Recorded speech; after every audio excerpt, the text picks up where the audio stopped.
Hello, नमस्कार, आदाब और सत श्री अकाल। कैसे हो लवलीज? ये तो आप कमेंट में ही बता ही दीजिए। और स्टोरी पसंद आ रही हो तो ज़रूर बताना। बाकी सभी कमेंट के लिए दिल से बहुत धन्यवाद यार। बहुत बहुत बहुत स्वीट हो तुम लोग। मतलब क्या बोले, जस्ट लव यू ऑल। तो चलिए स्टोरी पर आते हैं। पिछले एपिसोड में हमने देखा कि आयशा अपने घर आ गई थी और खाना खाते समय अम्मा से की गई बातों को वो सोच रही थी। उसकी आंटी ने उसे चिताने की कोशिश तो की थी, लेकिन आयशा ने उन बातों पर एक बार फिर से नामंजूरी की मोहर लगा दी थी। लेकिन उसे एहसास था कि जिस तरह और प्रोजेक्ट को वो आज तक पूरा करती आई थी, ये प्रोजेक्ट उससे काफ़ी अलग था। हालांकि आयशा अपने मन को समझाती है, नहीं बिल्कुल नहीं, ये साहित्य से जुड़ी चीज़ें हैं, इस कारण से ऐसा हो रहा है, इसके अलावा और कोई बात नहीं है। इसके साथ ही वो खाना ख़त्म कर कर अपने रूम पर जाती है, जहाँ एक बार फिर से वो माया की किताब लेकर बैठ गई थी। लेकिन उसका दिमाग फिर से किसी दूसरी दिशा में चलने लगता है और अचानक से अपने तकिए पर लेटे लेटे वो आंखें बंद करती है और उसे माया की शक्ल, उसकी आंखों का वो जुनून नजर आता है। माया की नजरें जैसे चीख चीख कर उससे कुछ पूछती थी, उसे रोकना चाहती थी, टोकना चाहती थी, और ऐसा ये सब कुछ बखूबी महसूस कर पा रही थी। आयशा महसूस कर पा रही थी कि वो माया के सामने कुछ दूसरी ही इंसान बनकर खड़ी रहती है। माया के सामने आयशा असल में आयशा बनी रहती है और इसके साथ ही आयशा फिर से सोच में डूब जाती है। वो माया के घर को याद करती है और सोचती है, उस घर में कोई नहीं था सिवाय एक अलमारी के, जिसके भीतर किताबों ने अपनी सांसें रोकी हुई थी। एक कप चाय का दाग अभी भी मेज पर था, जैसे किसी ने अधूरी बात कहकर चुप्पी ओढ़ ली हो। दीवारों पर लटकते चित्र मुस्कुराना भूल चुके थे और खिड़की से आती धूप उसके होने का सबूत मांगती थी। माया, माया, माया, तुम्हारा नाम जैसे हर चीज में गूंजता है और तुम खुद कहीं नहीं हो। मैं आयशा पहली बार किसी की गैर मौजूदगी से इतना भर गई हूँ। और ये सोचते सोचते वो आश्चर्य में चली जाती है। माया को सोचते हुए आयशा कहती है, जब मैं माया के घर में एंटर कर रही थी तो पहली चीज़ जो दिखी वो माया नहीं थी, बल्कि उसका अकेलापन था, जो हर कोने में बैठा मुझे देख रहा था। दीवारें माया से भरी थी, लेकिन वो कहीं नहीं थी। एक पुरानी अलमारी जिसमें किताबों के बीच सूखे गुलाब पड़े थे, एक कुर्सी जो शायद हर दिन माया के इंतज़ार में रहती थी, और एक चाय का कप अधूरा ठंडा, जैसे कोई सुबह बीच में ही रुक गई हो और शाम आना ही भूल चुका हो। और उसी पर मुझे माया से डर नहीं लगा, बल्कि उसके अकेलेपन से मुझे कुछ महसूस हो गया, जहाँ मैं कनेक्ट कर गई थी। उस दिन मैंने पहली बार किसी को ना देखकर भी शायद माया के सबसे गहरे हिस्से को देख लिया था। आज जो आंटी कह रही थी वो किसी मायने में सच नहीं हो सकता। भला माया जैसे महबूब की दीवानी मुझ पर क्यों ही मर मिटेगी। लेकिन दूसरी बात ये भी है कि मैं माया की पसंद कैसे बन सकती हूँ। माया की पसंद कोई नेहा जैसी ही हो सकती है, मेरे जैसी अल्हड़, कुछ भी बोल देने वाली, कुछ भी कर देने वाली लड़की तो बिल्कुल नहीं। पर मैं ये क्यों सोच रही हूँ? क्या मैं माया की पसंद बनना चाहती हूँ? हरगिज़ नहीं, बिल्कुल नहीं। आयशा ज़्यादा मत सोच, ये आंटी का दिमाग में भरा हुआ खुरापात है, रिलैक्स। और इसके साथ ही वो उसकी किताबों को बंद करके मेज के पास रख देती है। लेकिन नींद अब भी उसकी आंखों से कोसों दूर थी। माया जैसे अभी भी उसे देख रही थी और जिस तरह से वो खुद के एहसास को नकारने की कोशिश कर रही थी, माया जैसे अपनी आंखों से उस एहसास को कुरेद रही थी। हालांकि वहाँ ना तो माया मौजूद थी और ना उसकी मौजूदगी का कोई एहसास, पर फिर भी आयशा को जैसे लगा कि वो इन सब से भागना चाहती थी, छिपना चाहती थी, और वो तकिए में अपना सिर छिपाकर आंखें बंद कर लेती, जैसे आंखें बंद करने से वो माया से बच सकती थी। दूसरे दिन की सुबह होती है और एक बार फिर से वो अपने ऑफिस में होती है। ऑफिस का पूरा काम निपटाते निपटाते कई बार उसे माया का ख्याल आया था, और हर बार जब ये ख्याल आया तब पूजा उसे देखती रही। तो यहाँ है कि कहीं और है? नहीं यार, काम में बिजी हूँ, सोच रही हूँ इसे पूरा कैसे करूँ। अच्छा, मतलब अब तो जर्नलिज्म से थकने लगी। तुम लोग सब मेरी बातों का उल्टा मतलब क्यों निकाल रहे हो आजकल? मैंने कहा काम से थकी हूँ, इसका मतलब ये नहीं कि मैं जर्नलिज्म से थक गई हूँ। तेरे से बात करना बेकार है। तू जाना, कहाँ गया तेरा क्रश? आज ऑफिस नहीं आया। अच्छा, और क्यों नहीं आया? मुझे क्या पता। तो सिर्फ दूर से ही देख कर क्रश खेलना है या मैडम को जाकर सामने से कुछ कहना भी है? ओए, मैं लड़की हूँ, मैं क्यों प्रपोज करूँ? ओहो, अच्छा आप लड़की हैं इसलिए आप प्रपोज नहीं करेंगी। ठीक है, तो फिर अगर कोई और लड़की सामने से जाकर उसे प्रपोज करेगी ना, तो जलकर कोयला मत हो जाना। देख तू अब ज़्यादा बोल रही है। अरे वो तो वैसे भी माया का दीवाना है। मैं माया से बोलूँगी कि मेरे ऑफिस में एक मस्त हैंडसम लड़का है, वो आपकी कला और आपका दोनों का दीवाना है। और अगर माया ने उन्हें बुला लिया तो सोच पूजा, सोच, ये तो उनके कदमों में गिर जाएंगे। पूजा को गुस्सा आ रहा था ऐसा पर। वो वहाँ से एक पेपर वेट उठाती है। मैं चला दूँ, इससे पहले चुप हो जा। और तभी आयशा कहती है, हुई न जलन। तो मैडम पता कर क्यों नहीं आए हैं? और ये तो बहाना अच्छा है, इसी बहाने फ़ोन कर ले, बात हो जाएगी। और यदि कोई ऐसी सेंटी वेंटी वाली बातें हुई तो तेरे फ़ोन जाने से तो उनके दिमाग में रह सकती है। ओहो हो, आयशा और प्यार की बातें। मिस माया तुम्हें ये भी सिखा रही है? और तभी आयशा चुप हो जाती है। ओह, क्या हुआ? कुछ नहीं। और हाँ, मुझे मोहब्बत और ये सब की समझ है। माया मुझे ये सब चीज़ें नहीं सिखा सकती। ओके, मैंने तो यूँ ही पूछ लिया था, भड़कने की ज़रूरत नहीं थी। और इसके साथ ही पूजा केबिन से बाहर निकल जाती है। आयशा फ्रस्ट्रेट हो चुकी थी, अपने सर को पकड़कर बैठती है और कहती है, जल्दी से जल्दी मुझे इस प्रोजेक्ट को ख़त्म करना होगा, वरना एक तो वो पता नहीं क्या बोलती हैं, क्या करना चाहती हैं, कैसे देखती हैं, और दूसरे ये लोग मुझे जिंदा नहीं रहने देंगे। और खुद में ही बड़बड़ाते हुए वो फिर से अपने काम को पूरा करने लगती है। इधर शाम हो रही थी, लेकिन आज माया की तरफ से ना कोई इनविटेशन आया था और ना ही आयशा ने कहा था कि वो कल फिर आएगी। इधर वो इंतज़ार करती रही कि माया कभी तो बुलाए, कभी तो कुछ कहे, कभी तो सामने से भी कहे कि आप इंटरव्यू लेने आ सकती हैं। लेकिन नहीं, कुछ ऐसा नहीं हुआ और एक बार फिर से उदास हो गई थी आयशा। धीरे धीरे समय बीत रहा था और तभी उसके मेल पर एक मेल आता है। उसने जल्दी से खोल कर देखा, लेकिन कोई फायदा नहीं। वो माया थी, इतनी आसानी से तो नहीं पिघल सकती थी। ना चाहते हुए आयशा ने उन्हें खुद से मेल किया, यदि आप फ्री हैं तो मैं आ सकती हूँ। माया जैसे मेल के इंतज़ार में ही बैठी हूँ। 15 मिनट के बाद माया का रिप्लाई आता है, अगर तुम्हारा मन है तो शायद हाँ, और अगर तुम्हारा मन नहीं है तो नहीं, क्योंकि मन के अनुरूप चलना चाहिए। आयशा को लगा कि तपाक से पूछ ले, आपने अपने मन का किया, लेकिन वो चुप हो गई और कहती है, ओके मैम, इस पर तो मैं आकर बात करूँगी।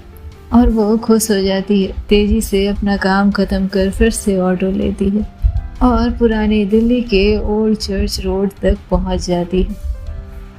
पहले हफ्ते में वो हिचक रही थी, लेकिन दूसरे हफ्ते में जैसे माया उसकी आदत बनने लगी थी, और अब तीसरे हफ्ते तक जैसे माया का घर आयशा को वैसे ही बुलाने लगा था जैसे कोई भूली हुई कहानी दोबारा खुल रही हो। अब कोई तय दिन नहीं था, लेकिन माया अक्सर शाम को दरवाज़ा खुला छोड़ देती और आयशा चाय के 2 प्याले के साथ आ जाती, बिना बुलाने का इंतज़ार किए। लेकिन पूछना ज़रूरी था, और इसी तरह आज की शाम वो पहुंची थी। माया ने अखबार नीचे रखा और बालकनी में बैठी आयशा की तरफ देखा। सिर्फ घूरना है तुम्हें मुझे, या कुछ पूछना भी है? तुम्हें यहाँ पर आने के पैसे मिलते हैं, काम के लिए आई हो तुम यहाँ पर। हाँ तो ये किसने कह दिया कि जर्नलिस्ट जो है सिर्फ सवाल पूछते हैं? हो सकता है कि मैं आपके अंदाज से आपके बारे में कुछ लिख रही हूँ। ओहो हो, ठीक है जर्नलिस्ट, आप अपने अंदाज से हमारे बारे में कुछ लिखिए। अब से मैं कोई जवाब नहीं देने वाली। आयशा उसकी तरफ देखती। आप हर बात को इतना लिटरली क्यों लेती हैं? अच्छा तो फिर कैसे लेना चाहिए? जैसे मैंने कहा तो आपको पूछना चाहिए। और क्या पूछना चाहिए मुझे आयशा? यही कि तुम आज चुप क्यों हो, क्या देख रही हो? आपको ये सब पूछना नहीं आता? नहीं आता, ठीक है कोई बात नहीं, मैं सिखा दूंगी। वैसे भी आपको नहीं पता, ऑफिस में मुझे सब लव गुरु कहते हैं। मिस लव गुरु, यहाँ पर आपका कोई काम नहीं, आप सवाल पूछिए और जाइए। मैंने बहुत सारे लोग देखे, लेकिन ऐसे रूड लेखक और तो बिल्कुल नहीं देखी। वैसे मैं आपको बता दूं कि लेखक और लेखिका रूड ही होते हैं। अच्छा, क्यों? इन पर उनका कॉपीराइट होता है? नहीं, उनके एहसास को छिपाने का ये सबसे अच्छा तरीका होता है। और अचानक से आयशा शांत हो गई थी।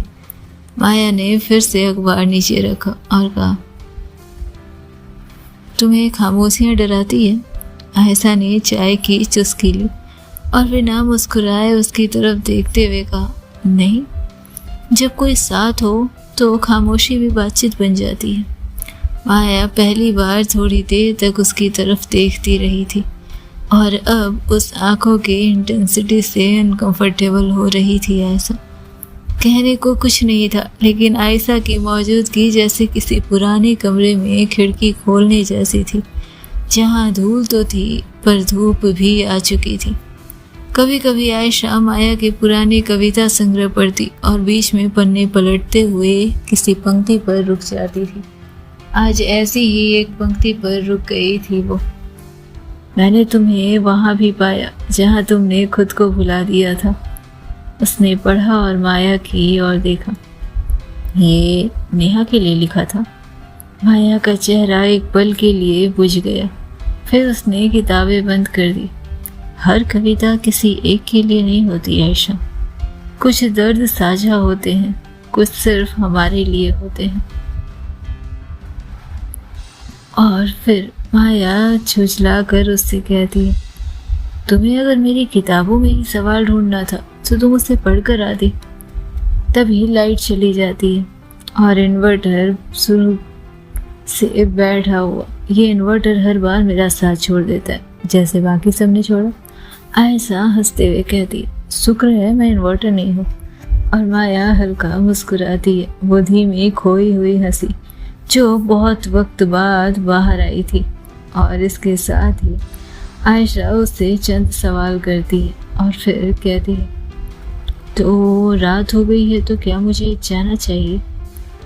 माया ने आयशा की तरफ देखा और उसकी तरफ देखते हुए कहती है, जाना चाहो तो तुम जा सकती हो, ना मैंने तुम्हें बुलाया और ना रोका, फिर ये सवाल क्यों? आयशा कुछ नहीं बोली और फिर से चली गई। इस बार दरवाज़ा बंद होने की आवाज़ के कुछ सेकंड बाद तक माया वहीं बैठी रही। कॉफ़ी ठंडी हो चुकी थी अब तो। कमरे की हल्की रोशनी अब उसे और तन्हा कर रही थी।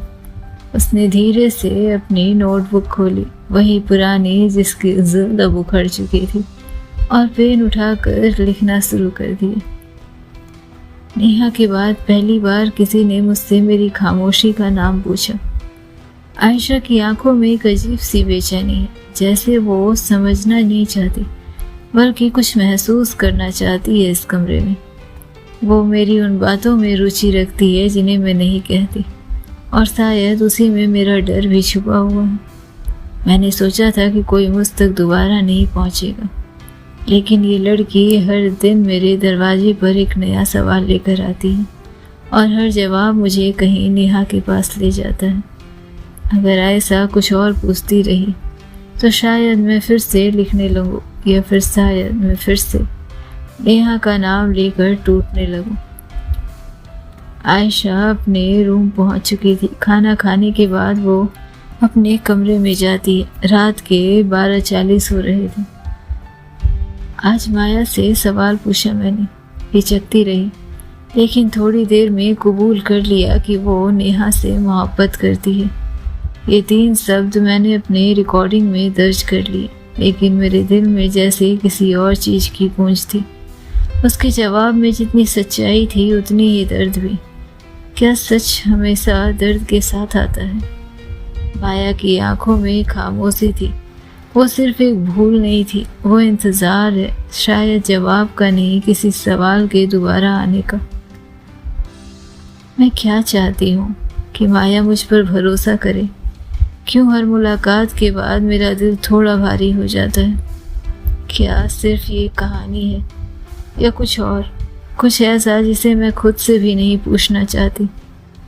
कल फिर आऊँगी, शायद जवाब नहीं मिलेगा, पर शायद माया की आंखों में वो पंक्ति लिखी मिलेगी जो अब तक अधूरी है, कि मैं तुम्हारा इंतज़ार करूँगी।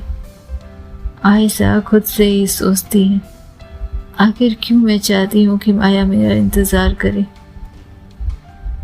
माया का और मेरा रिश्ता ही क्या है?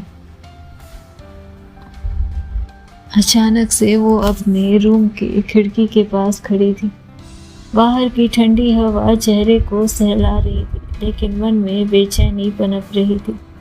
नेहा नाम का जिक्र हर बार कुछ टीस उठा देता था उसके अंदर, और वहीं आयशा की आंखें जैसे सुकून का मरहम लगाती थी उस पर। आयशा का माया के इर्द गिर्द होना ही जैसे उसे पूरा कर रहा था।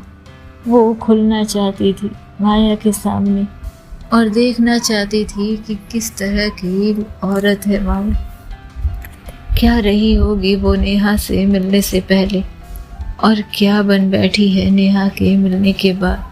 तुलनात्मक अध्ययन जारी करना चाहती थी वो, और फिर अचानक से चुप होकर बिस्तर पर लेट जाती है। रात गहराने लगी थी, और इसके साथ ही उन आँखों के बारे में सोचते सोचते जाने कब रात बीत गई। दूसरे दिन की सुबह ऑफिस पहुंचती है, और लंच टाइम तक वो अपने केबिन से बाहर तक नहीं आती। आंखें भारी थी आज, मन में उलझनें बढ़ने लगी थी, लेकिन फिर भी काम पूरा करना ही था।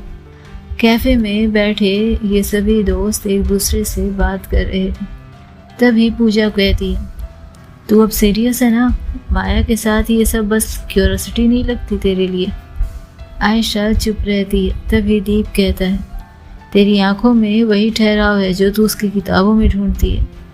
केयरफुल यार, ये लेखक ऐसे ही होते हैं, दिल चुराते हैं और फिर किसी रास्ते पर निकल जाते हैं, और हम उनके शब्दों में खुद को ढूंढते हुए ज़िंदगी बिताते हैं। तू कुछ ऐसा मत कर, और यदि कभी ऐसी नौबत आ गई और तू मिस माया सहगल के प्यार में गिर पड़ी, तो याद रखना दीप तुझे थामने के लिए हमेशा तैयार है। आयशा उसकी तरफ देखती है। हो गया तुम लोगों का? और कुछ फालतू बातें नहीं है तुम लोगों के पास? उधर आंटी भी यही तरह की बातें कर रही है, अब तुम लोग भी इसी तरह की बातें करो। हिचकते हुए पूजा उसे देखती है। हम लोग सिर्फ मजाक कर रहे थे आयशा, तू इतना सीरियस क्यों हो रही है? और ये फ्रस्ट्रेशन, तो ठीक है ना? अगर नहीं हो रहा तो छोड़ दे प्रोजेक्ट, कोई इतना जल्दी नहीं है। तभी वो कहती है, मैंने प्रोजेक्ट छोड़ने के लिए नहीं शुरू किया था, और हाँ, मुझे कोई दिक्कत नहीं है। आयशा सिर्फ मुस्कुराती है। कभी कभी लोग हमें उन जगहों पर ले जाते हैं जहाँ हम खुद को पहली बार महसूस करते हैं, और फिर वही जगह एडिक्शन बन जाती है। बात बस इतनी सी है कि मैं उससे सवाल पूछना चाहती हूँ खुलकर, लेकिन अब भी मुझे उनके सामने खुलने में थोड़ी हिचक हो रही है। पता नहीं क्यों, पर कभी आज से पहले ऐसा नहीं हुआ था। अब वो खुद माया से सवाल पूछने के लिए तैयार थी। आज दिन भर बैठकर उसने सवालों की एक फेहरिस्त जारी की थी। इधर माया, उसके अंदर भी मानो कुछ बदलने लगा था।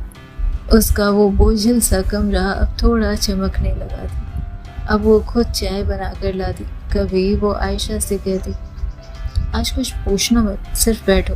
और कभी, तुम्हारी आंखें बहुत ज़्यादा जानना चाहती है, मुझे उनसे डर लगने लगा है। अपनी आंखों को थोड़ा अपने बस में रखिए मैडम। आयशा बस मुस्कुरा देती। आपकी कहानी से डरने लायक क्या है? फिर भी लोग आपको पढ़ते हैं और उनके अंदर का डर खत्म हो जाता है। एक शाम आयशा माया के घर पहुंची थी और बारिश गिरने लगी। बारिश इतनी तेज थी कि ठंडी हवा उठ रही थी और इसके साथ ही बिजली चली गई। माया कैंडल जलाती है। आयशा छत के कोने पर खड़ी थी। पानी की बूंदें उसके कंधे पर गिर रही थी। माया ने उसे देखा। भीग जाओगी, अंदर आ जाओ। आयशा मुड़ती है। शायद मैं पहली बार है जब खुद को नहीं डर रही और मैं बारिश से भागती थी। आज मैं भीग रही हूँ तो उससे आपको दिक्कत है? माया चुप रही। और आप भी थोड़ी भीग ले, अंदर रहकर हमेशा सूखा नहीं रहा जा सकता। माया कुछ कहना चाहती थी, लेकिन फिर उसने कुछ नहीं कहना ही उचित समझा था। अब वे दो टूटे हुए लोगों का संग था, दो कहानियों का जो शायद अलग अलग लिखी गई थी पर एक पन्ने पर मिलने वाली थी, और जैसे ये किरदार एक दूसरे के लिए ही बने थे। रात के 9:40 हो चुके थे, लेकिन बारिश अब भी ठहरने का नाम नहीं ले रही थी। बिजली जा चुकी थी। शीशे की खिड़की बाहर की बूंदों को बखूबी बता रही थी।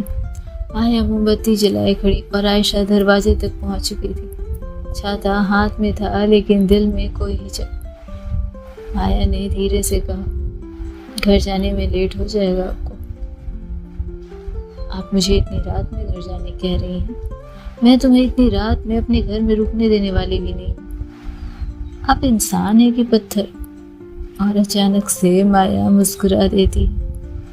चलो अच्छा है, बरसों बाद ही सही मेरे पास एक बार फिर से ये सवाल आया कि मैं इंसान हूँ या पत्थर।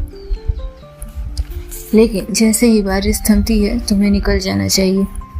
ऑटो की चिंता मत करो, मेरा ड्राइवर तुम्हें छोड़ देगा। ज़रूरत नहीं, मैं खुद चली जाऊंगी। और इतना कहकर वो फिर से छाता लेकर छत की तरफ निकल जाती है। माया जैसे उसे रोकना चाहती है, मत जाओ। उसे लगा कि माया उसे उसके घर में रुकने के लिए कह रही है, और आयशा एक बार फिर से पीछे पलटकर माया को देखती है। तभी माया कहती है, बाहर बारिश है, भीग जाओगी। आयशा ठिठकती है, आपने यही कहा था? माया की आवाज़ अब थोड़ी साफ थी। बाहर बहुत तेज बारिश है और तूफान भी, अंदर रह जाओ, कुछ देर यहीं पर बैठो, और अगर बारिश नहीं थमती है तो फिर रुक जाना। आयशा खुश हो गई थी। वाह, मतलब मुझे 5 से 6 घंटे और मिलेंगे आपसे सवाल करने के? बिल्कुल नहीं, सवाल का समय 2 घंटे का है, वो पूरा हो चुका है। तुम्हें जाना है, तुम अभी जा सकती हो। आयशा सरेंडर में हाथ उठाती। ओके ओके, नहीं पूछ रही। और इसके साथ ही रात के खाने की तैयारी शुरू होती है। माया कहती है, मैंने सोचा नहीं था कि कभी किसी के लिए खाना बनाऊंगी। और आयशा हंसते हुए कहती है, ये तो मेरी किस्मत है कि तूफान के साथ साथ मुझे माया सहगल के हाथ का खाना मिलेगा। आय हाय हाय हाय। माया कहती है, हो सकता है कि तूफान ही तुम्हें साथ लेकर आया हो। अक्सर हम नहीं जानते कि तूफान कब दस्तक दे गया है। कभी कभी तूफान सबसे खामोशी से दस्तक देता है। और आयशा उसे देखती है। या फिर हो सकता है कि तूफान आपको बांधना चाहता हो, कहीं रोकना चाहता हो, इस कारण से आपके दरवाजे पर गिरा हो। कुछ देर तक का सन्नाटा पसरा हुआ था, और इसके साथ ही रसोई में काम करती माया को आयशा देख रही थी और अपने बालों को सुखा रही थी। तभी उसे छींक आती है। कहा था भीग जाओगी, सुनना तो है नहीं। कोई बात नहीं, नहीं सुनकर भी कोई नुकसान नहीं हुआ। ठीक ही है, बारिश ही है। पता नहीं हमेशा दिल्ली की बारिश से बचना चाहती थी। बारिश कभी पसंद नहीं आई मुझे। आज मन किया भीगो, जी खोल कर भीगो, तो भीग लिया। और ऐसा मन क्यों किया आज? शायद आज काम नहीं है ज़्यादा इसलिए। और माया हाँ में सिर हिलाती है और उसके लिए फिर से गर्मा गर्म अदरक वाली चाय लेकर आती है। इसे पी लो, राहत मिलेगी। तो मैं ये समझूं कि लेखकों के अंदर भी किसी के केयर की इमोशन होती है, और मिस माया सहगल जो दुनिया को अपना चेहरा तक दिखाने से कतराती है, वो एक जर्नलिस्ट के लिए चाय लेकर आ रही है। क्या बात है। माया चाय लेकर वापस जाने लगती है, तभी आयशा तेजी से उठती है और उसका हाथ पकड़ लेती है। चाय अब भी माया के हाथ में था और आयशा का हाथ माया के हाथ को पकड़ा हुआ था। आगे बाहर बहुत तेज बारिश हो रही थी, बिजली चमक रही थी और इसके साथ ही तेज हवा खिड़कियों को बजा रही थी। समय जैसे यहीं थमना चाहता था। मौसम जैसे आज के इस समय के लिए ही तैयार बैठा था। क्या होना था आगे जानने के लिए सुनते रहें नेक्स्ट एपिसोड। तब तक खुश रहें, मस्त रहें, स्वस्थ रहें, बिंदास रहें, अपना बहुत ज़्यादा ध्यान रखें।